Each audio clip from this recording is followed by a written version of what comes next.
name is Misty Mayes, and I'm the President of Management Solutions, and I wanted to speak with all of you today to give you a little bit of an insight into some of the common problems we see from companies that don't have fully functioning project controls organizations. See if any of these resonate with you.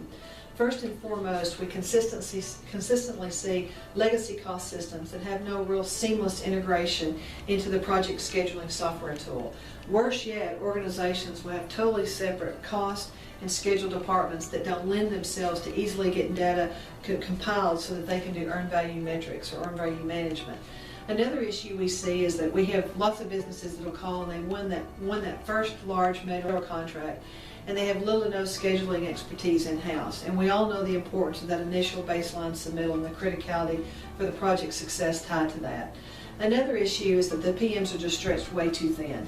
Too many companies have their project managers obviously are focused on the technical issues of the project and their customer, but yet they're consistently getting data calls for project metrics, and that can take anywhere now because of the deadlines that they have. It can take anywhere from days to weeks, and sometimes we see it as long as months to get that data provided. And that really feeds into another problem, is that very few organizations have consistency across their projects. So you don't really have any roll-up capabilities either, so that strategically you can see how your organization or your company is performing across the board instead of looking at it project on project by project basis. Another issue we see is I have all kinds of folks tell me I don't have any problem populating systems. What I have problems doing is getting visibility into my data that allows me to proactively make decisions as opposed to reactively. And then lastly, one of the common problems we see is that by being in this type of mode, the reactive mode, you're just looking at historical data as opposed to proactively looking at trends and trajectory of your projects. You still have the opportunity to mitigate problems, and hopefully you're alleviating unnecessary schedule delays or negative cost impacts. One of the tools that we use when we first go into organizations is as you see on the screen, our PM maturity model. This is an assessment that has 5 levels that allows organizations to look twofold. First and foremost, what their current state is, where they reside on this chart, and then a target state that they would like to elevate their organization to. Obviously, we don't push all organizations to be a maturity level 5. It's just not feasible for some companies.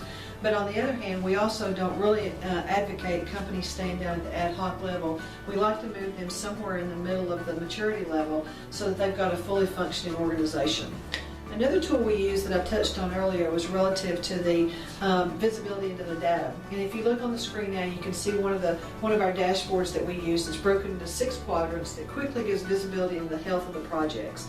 And again, this is similar to peeling back an onion in that you can push down as low of a level as you want to on this data, or stay at a high level if you're just interested in an overall overview. So I hope you've heard and seen some things today that resonate with you, and potentially if you've got problems, we'd love the opportunity to reach out to you, show you firsthand how we can add value and hopefully bridge some of the pain points that we mentioned earlier. Thank you.